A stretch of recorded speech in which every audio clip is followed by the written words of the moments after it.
Opa, tudo bom? Então, eu vim aqui falar sobre boas práticas e clean code com Go. Só. Antes eu queria me apresentar. Eu sou Bianca, mas com uma certa frequência vocês não vão ver ninguém me chamando de Bianca, porque eu sou a Bia por aí. Eu sou tech lead na Stone, empresa que vocês vão conhecer principalmente por aquela empresa que tem aquelas maquininhas verdes que vocês passam o cartão de crédito de vocês aí. Eu programo há profissionalmente 8 anos, mais ou menos. E um pouco antes também eu era a sobrinha que fazia site em PHP para as pessoas. Todo mundo já. A maioria das pessoas passou por essa fase em algum momento da adolescência aí. Eu programo em Python e em Go, nos últimos 3 anos com mais frequência. Também programo um pouco em Node e .NET, com mais frequência do que eu gostaria, mas acontece também e não tem nenhum problema. E meu background também é bastante em Java. Então eu passei 5 anos programando em cima da JVM, com Java, Groovy. A sorte é que foi bastante mais tempo em Groovy do que em Java. Groovy é mais divertido um pouquinho.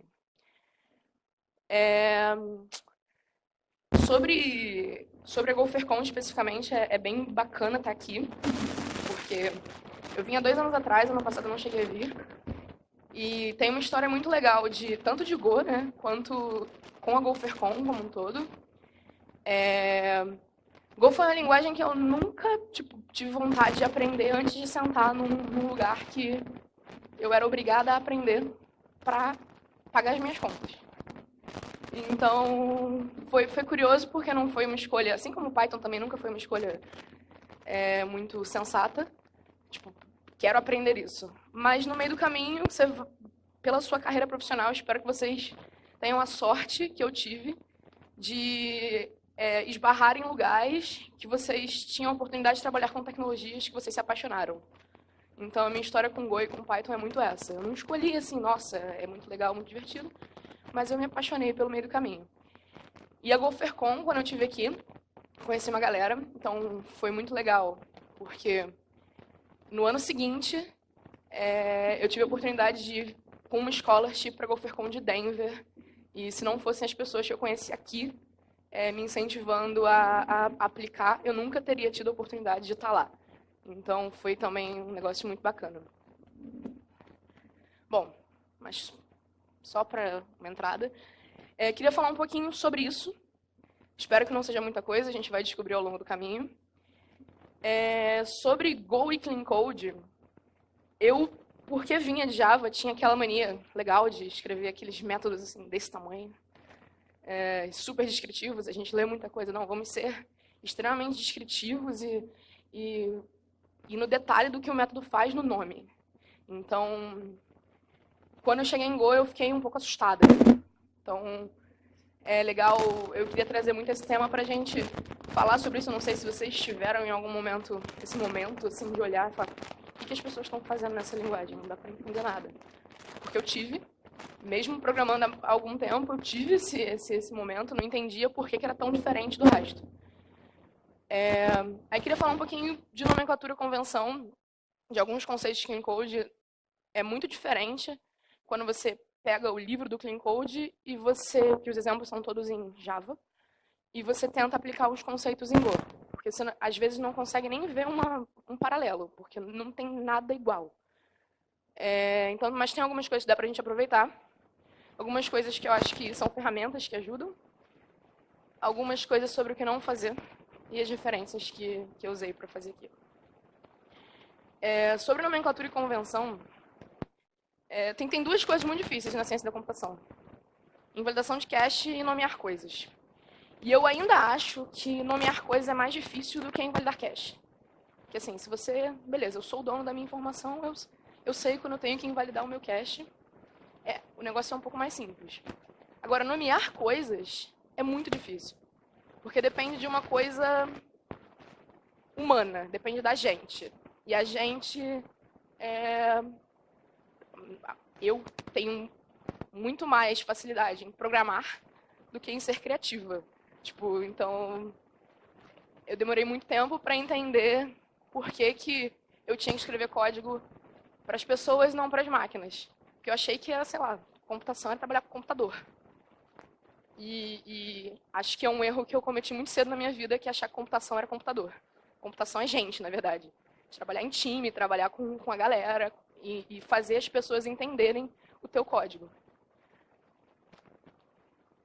Então, sobre nomes de variáveis, o que a gente recomenda geralmente, e aí eu vou usar muito mais convenção e regras básicas do que clean code em geral aqui para falar o que define código limpo e bonito em Go. Padrão normal, lowercase, mas você pode usar mixed caps. Beleza. Só que tem uma regra básica. Esses nomes eles vão crescer e vão se tornar mais descritivos de acordo com o tamanho do teu escopo. Então, ela é uma regra subjetiva de propósito. E a ideia é, se o teu escopo ele é menor, o seu nome pode ser menor.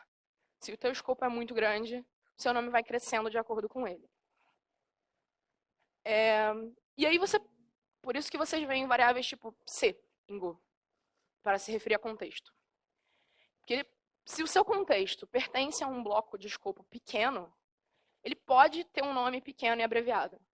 Isso é uma das coisas mais polêmicas que Go pode ter apresentado aí como padrão. E tem um racional. O racional é tipo, escrever coisas com mais letras não torna o teu código necessariamente mais legível. Aí a gente pode entrar numa guerra aqui de quem concorda e quem não concorda. A gente vai separar todo mundo, vai se bater. Só que assim, aí também tem o lance de estar trabalhando com Go e tentar seguir os padrões da linguagem, porque isso vai deixar o teu código inteligível para as pessoas que programam naquela linguagem. Então, também tem um negócio de tentar seguir os padrões da linguagem. E eles podem ser mais descritivos em blocos de escopos maiores. Mas mesmo sendo mais descritivos, a regra, em geral, é você tentar ser sucinto. Então, se você tem um método de conversão, você não vai ter um nome convert string to bytes. Raramente você vai ter um método assim. Você vai ter um ponto bytes. E aí vai funcionar. Então, a ideia é você... E aí você precisa muito ir sentindo como o seu nome precisa crescer. E exemplos normais que a gente usa. Quando você está falando de request, você geralmente abrevia para rec. Quando você está falando de response, você abrevia para res. E aí, dica simples é, toda vez que você faz um request, você geralmente tem uma response. Então, mesmo sugerindo nomes menores, R não seria um bom nome para request. Porque logo embaixo eu teria response. E ela não pode ser R também. Então, é aí que você faz você cresce um pouquinho. Se você só fizer o request, você poderia ter R. Não teria problema. C versus counter. N versus number. S versus string. Ou I. E aí, uma coisa que muita gente reclama, fala, cara, eu não entendo, esse negócio não é legível, não funciona, não é legal. Mas a gente, desde cedo, está acostumado a fazer isso. E a gente não percebe. Todo mundo escreve for com I, e J, e K. Todo mundo. E a gente sabe que tudo bem. Mas por que no for tá tudo bem e no count não tá tudo bem? Tipo, qual a diferença? Na prática, e aí um for com I e J, dependendo do que você estiver fazendo, se ficar desse tamanho, vai ser difícil de entender o que o I e o J se referem. Mas ali no for é mais convenção. Então é mais simples. Se você tem address, você pode abreviar para ADDR. E aí, uma coisa que muita gente pergunta também é como assim tamanho de escopo? É muito subjetivo isso. Bom, primeiro a gente precisa saber o que é escopo, para a gente falar de tamanho. O escopo da variável, ele é tipo, o momento que você declara ela, até o último momento que você pode usar, basicamente. E quando a gente fala de nomes pequenos, dentro de escopos pequenos, a gente está falando que num pacote, que você pode usar a variável dentro do pacote todo, se você tem uma variável de pacote, o que é discutível se você deveria ter uma variável de pacote ou não, mas não é esse o ponto aqui.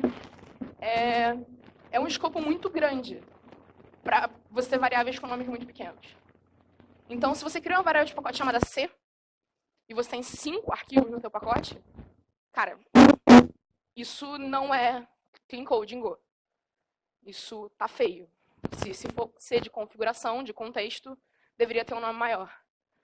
Então, muito disso de tentar ser mais sensível com relação ao tempo que você consegue utilizar aquela variável. Aí eu, às vezes, uso umas regras meio subjetivas na minha cabeça, tipo, se são 3 linhas, pode ter uma única letra. Se forem 10, até 10, 3 está ok. Se for mais do que isso, eu preciso colocar o nome mais bonitinho. Mas isso é muito o que eu faço. E aí, cuidado também. A ideia toda é escrever código para humanos entenderem. A gente está aqui para outra pessoa conseguir ler o seu código, porque a gente espera que a gente não seja a única pessoa responsável por manter aquele negócio na nossa vida.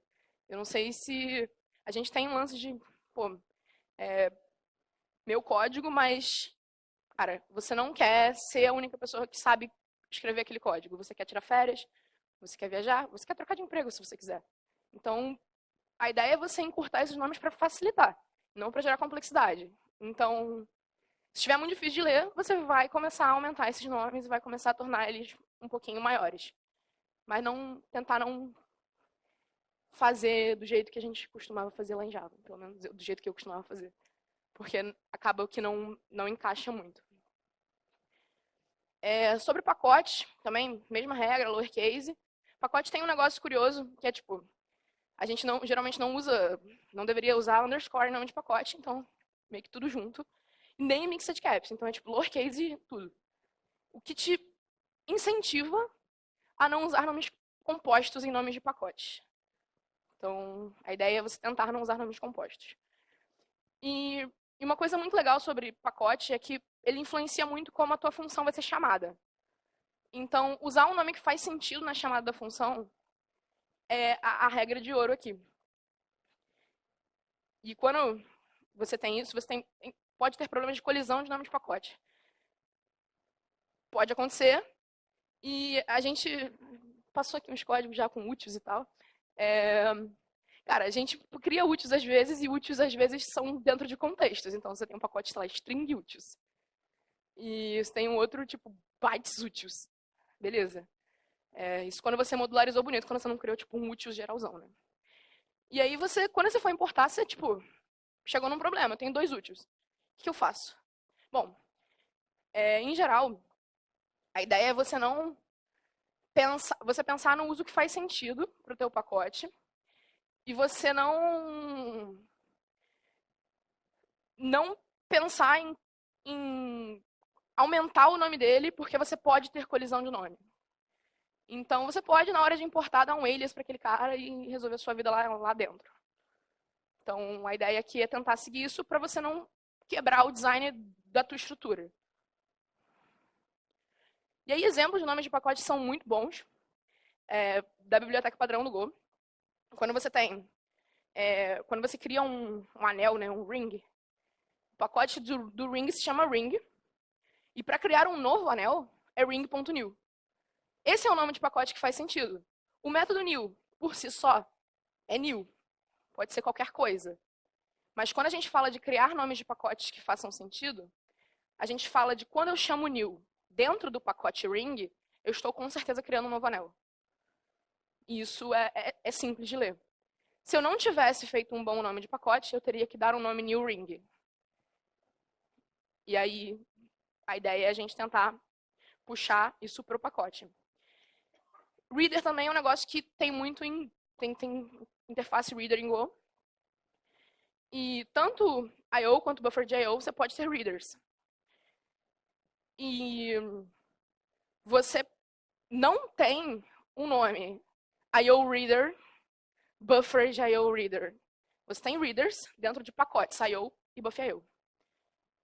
E aí o que define se é um I/O reader ou um buffer de I/O reader é o pacote. Então isso é criar pacotes que tenham nomes bonitinhos e que façam sentido dentro do contexto. Aí sobre função, é mesma regra, variável, só que aí você acaba podendo... você também pode usar mixed caps se você quiser criar funções públicas, variáveis também, né? Com M maiúsculo lá. Aí você pode ser mais descritivo, não economizar tanto, mas também não esquecer da regra de ser conciso. Tipo, criar um nome que descreva, mas não seja um absurdo. E aí, isso não é para economizar caractere, não. É porque se o código ele é menor, no teu campo de visão, é mais simples de você entender ele. É só isso. Ninguém está economizando byte aqui para código. Então, um dos exemplos mais comuns de Go, quando você está fazendo coisas, é getter e setter. Tipo, quando você tem getter e setter, geralmente você faz meio que dessa forma. Você tem um set owner e você tem um owner que não tem get owner. Então, isso é um negócio ali que é também padrão e é bem comum de vocês verem. Então, a ideia de funções, elas serem simples de você entender, em geral. E aí, sobre interface, uma das regras, a única regra, assim, convenção, né, que a gente está falando aqui, é sempre tentar ter um sufixo -r. Nem sempre você vai ser criativo o suficiente para conseguir chegar num nome bonito. Mas isso é mais para interface de um único método. Então, se você tem um método read, em geral também tem aquela regra de o teu método tem que ser uma ação, né? Então, faça alguma coisa, leia, escreva, formate, notifique. Então, a tua interface ela vai ser o reader, o writer, o formatter, fire, etc. E aí, padrão também é tipo, se você tem uma interface caller, o método é call. Se você tem uma interface notifier, o método é notify.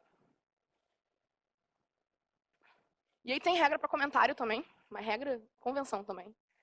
Ninguém é obrigado a nada, obviamente, a menos que quebre o código. Evitar escrever comentário para explicar lógica e código. E ao invés disso, investir nos nomes de funções que façam sentido. Mas não estou falando para não comentar, porque particularmente eu não gosto de comentar. Eu tenho muita preguiça, eu acho chato, não é a parte legal de escrever código. Mas o comentário serve para um negócio que é muito importante. É geração de documentação automática em Go. Sim. Se você escrever seu comentário pensando na documentação que vai ser gerada do teu código, você vai escrever teu comentário não como um comentário de código, mas, cara, eu quero que alguém leia essa documentação e saiba usar a minha biblioteca. Isso é especialmente verdade para bibliotecas e menos verdade para APIs, etc. Porque aí, geralmente você não vai ter ninguém lendo como usar suas estruturas internas da sua API. E um exemplo muito legal de como comentar código direitinho em Go é justamente, cara, eu peguei um código aqui do context, do echo, e o que eles fazem aqui é basicamente fazer uns comentários bem sucintos, e não são comentários de várias linhas. Às vezes são porque são métodos mais complexos, mas em geral são comentários sucintos, para botar o que precisa aparecer na documentação do negócio. E aí a ideia é usar comentários com essa cabeça. Às vezes você precisa explicar uma lógica complexa e vai ser necessário, mas não deveria ser a regra também.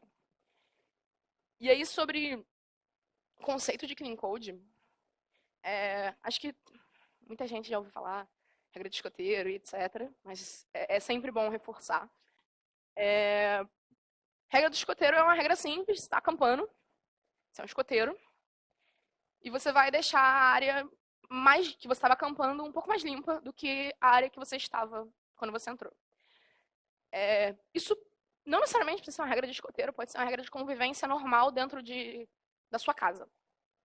Se você chega na sua sala e alguém largou um copo lá, tipo assim, solto, Você pode ser a pessoa malcriada que vai deixar o copo lá 3 semanas, e se a pessoa que deixou o copo lá não pegar, vai ficar lá também.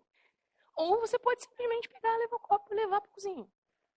Então, isso é uma regra, tipo, minimamente simples. Você pode fazer isso. E uma coisa aí, da vida mesmo, se vocês começarem a fazer isso, vocês vão notar que as pessoas que moram com vocês vão começar a fazer isso também.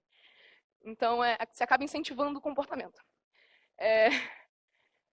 Bom, código não é diferente. Se você está mexendo num arquivo que tem um typo, corrige. Só isso. Mas eu tenho medo de quebrar. Então, seu problema é muito maior, amigo. Volta, escreve teste. E assim, em Go também não deveria ter esse medo de quebrar, porque você quebraria o quê? O compilador vai te avisar ali. Então é mais tranquilo. Em Python eu fico um pouco mais de medo. Se o nome da variável pode ser melhor, troca, refatora. Vai lá, não custa nada. Mas o prazo está apertado. Cara, se o seu prazo é tão apertado que você não consegue trocar um nome de uma variável, tem muita coisa errada.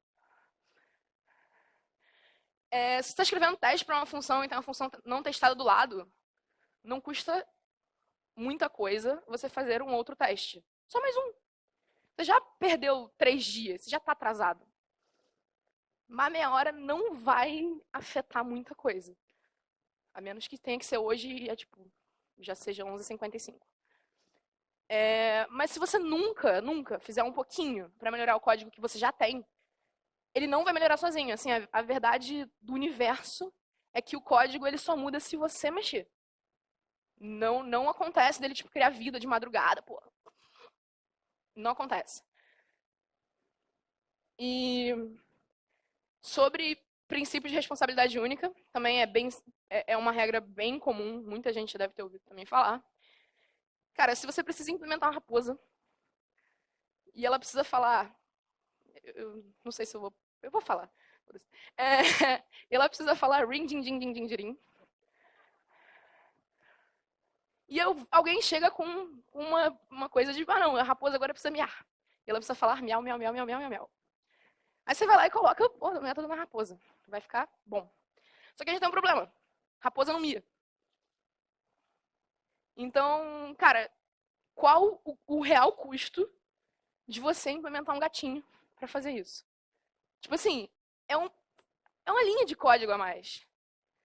Tipo, implementar uma estrutura que faça sentido para ter um método novo, às vezes é uma linha de código a mais. E a gente, fica colocando coisa dentro da mesma struct, dentro da mesma interface, às vezes, ali, porque é mais fácil.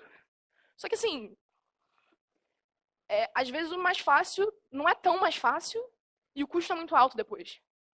Então a gente também precisa parar de ser preguiçoso, às vezes, e, cara, só fazer o que a gente sabe que precisa fazer. E aí, sobre Dry, né, sobre Don't Repeat Yourself, eu tenho opinião muito polêmica sobre Dry. Mas vamos falar primeiro o conselho normal, né? Copiar, colar código, geralmente, ou escrever códigos muito parecidos, é um sinal de que alguma coisa pode estar errada. E aí a gente... Quando eu ouvi Dry pela primeira vez, eu comecei a falar, beleza, reaproveitar código é a saída. Vou reaproveitar muitos códigos agora. E eu entrei por um caminho que eu não aconselho vocês a entrarem. Criar códigos complexos para não copiar ou reescrever códigos simples é um sinal de que alguma coisa está muito mais errada.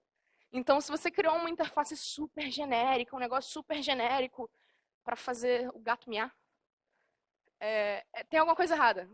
Então, muita gente, quando começa a reaproveitar código, quando fala de coisas genéricas e tal, acaba entrando numa vibe de reaproveitar muito código e, às vezes, você está reaproveitando um código que não necessariamente te dá trabalho reescrever, e dá mais trabalho criar um single point of failure, tipo um ponto único de falha no teu código, e é pior do que você copiar esse negócio, se forem 3 linhas, 4 linhas de código simples.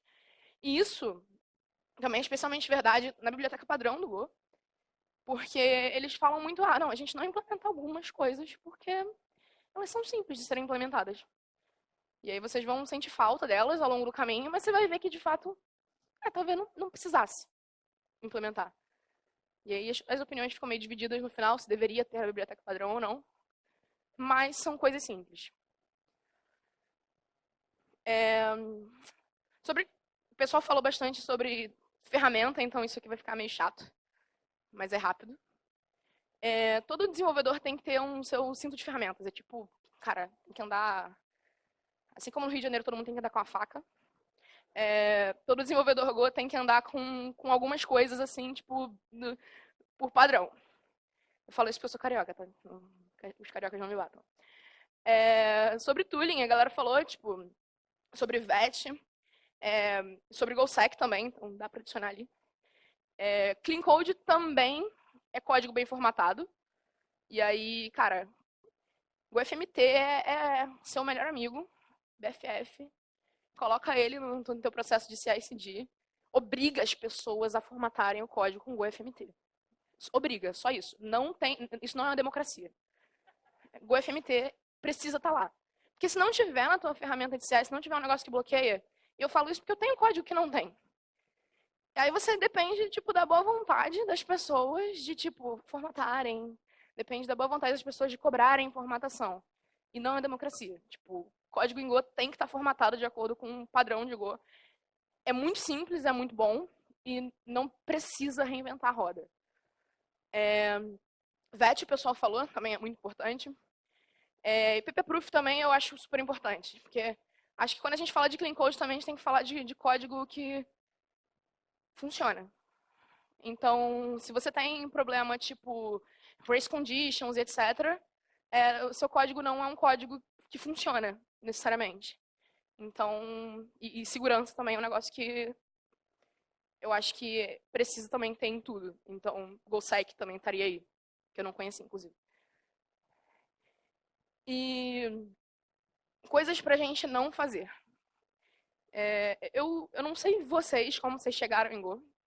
Mas como eu falei, eu não cheguei em Go, tipo, nossa, Go, eu quero aprender Go. Eu cheguei em Go, tipo, sentei e falei, não, aqui a gente usa Go. Eu falei, beleza. Que linguagem é essa? Depois, que linguagem estranha é essa? E não tinha nada a ver com nada que eu tinha visto na minha vida antes. Aí foi legal, tá? Odiava no primeiro momento. E eu odiava Go por um motivo muito simples. Era muito difícil fazer as coisas que eu fazia em Python. Muito difícil. Mas porque as pessoas que estavam programando em Go, onde eu estava lá, elas eram pessoas que programavam em Python que aprenderam Go. E elas começaram a escrever, tipo, um Go meio pythônico. E era mais fácil escrever em Python para escrever daquele jeito. Então, eu acabei fazendo coisas muito erradas em Go ao longo do caminho. Antes de parar, sentar, falei, tem uma coisa errada, vamos ler. Vamos entender código, vamos ver o que a galera tá fazendo e tal. E algumas coisas extremamente comuns é tipo, ignorar erro. Cara, o Rafael falou aqui agora. Então, já tá avisado vocês aí. Ignorar erro é um negócio que é legal. Pode fazer, né? Muito maneiro. Só que você nunca quer ignorar seu erro. Você, no mínimo, se você não quiser tratar ele, você quer logar ele e deixar, tipo, ali. Então, você tem que saber os erros que acontecem na tua aplicação.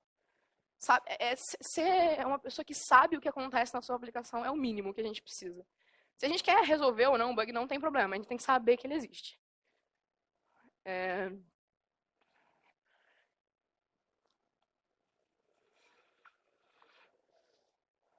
Eu não sei se eu preciso falar alguma coisa, mas esse código existe. Tem pessoas aqui que já viram ele. Acontece às vezes, a gente faz esse tipo de coisa. E aí, quando a gente fala de clean code também, a gente tem que lembrar de cara, loops nested, sabe? Tipo, esses loops que tem loop dentro de loop, com if dentro de if, etc. É muito simples você escrever na hora, tá lá no gás. Quando você vai testar o negócio, você fala, puta, o que eu fiz? Então, esse aí eu acho que não sei se fui eu que fiz, mas eu aprovei por request com certeza. Então, eu também fiz, né? Acho que a culpa é dividida. O time é assim. E aí, obviamente, prazo sempre vai estar lá, correndo atrás de você, etc. Mas fazer algumas interfaces, fazer alguns métodos para tornar esse negócio mais simples e mais fácil de ser testado, vai te dar problema. Não vai te dar nenhum problema. Tipo, você manter esse negócio assim, você vai ter problemas. Até porque esse código, ele checa permissões. Então, assim, é um negócio que, com certeza, é sensível, deveria estar sendo bem testado. E, por causa da forma que foi escrito, com certeza não está sendo bem testado. Então, esse é o tipo de coisa que eu aconselharia vocês a não fazerem.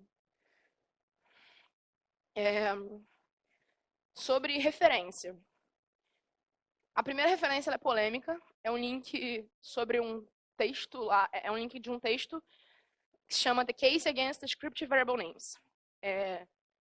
Esse cara, ele não está falando de um exemplo em Go, por incrível que pareça. E ele explica como variáveis mais descritivas não te dão mais legibilidade.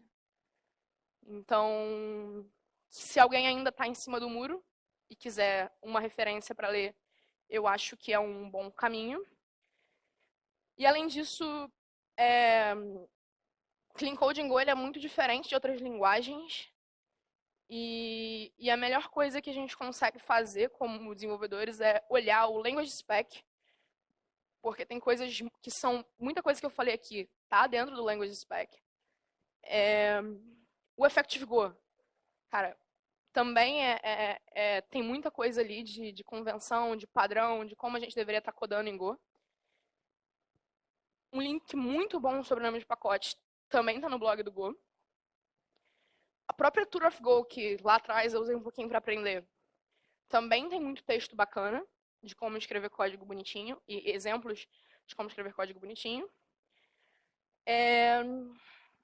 How to Write Go Code, Clean Code, obviamente, porque, mesmo os exemplos sendo em Java, os conceitos eles são aplicáveis em muita coisa que vocês vão ver ao longo da vida.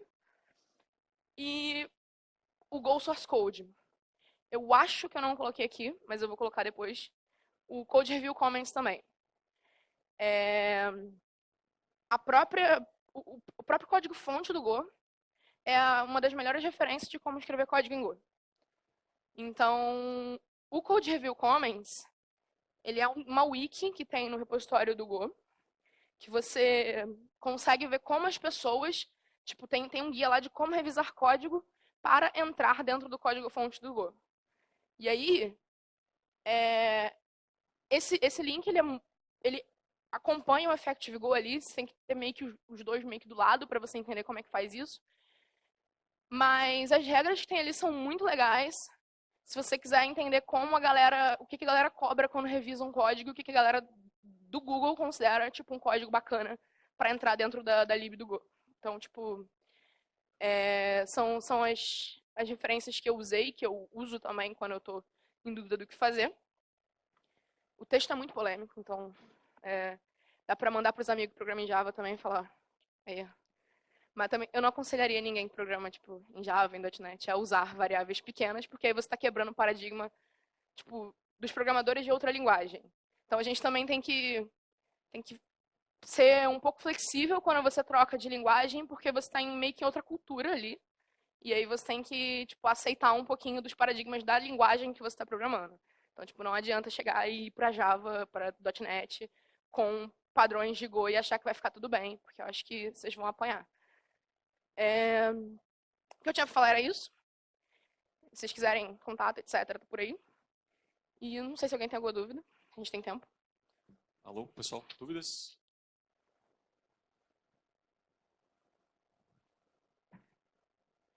Posso fazer uma pergunta? A gente viu ontem sobre links, não sei se o palestrante está aqui.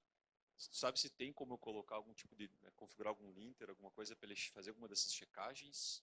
Cara, a gente usou uma vez, a gente usava o Go Meta Linter, que era o linter de rule them all, basicamente. Era um linter que tinha vários linters, aí ele usava o vet por baixo, usava um monte de coisa. Só que eu vi ontem que o projeto é deprecated. Então tem um outro projeto agora que eu acho que é GoLang CI, um negócio assim, que faz esse tipo de check. Então tem muita coisa que já faz isso, mas aí eu não sei se tipo todos esses linters vão também olhar as coisas mais sensíveis que só um code review ou alguma coisa tipo mais humana consegue pegar. Alguém tem dúvida? Almoço, então.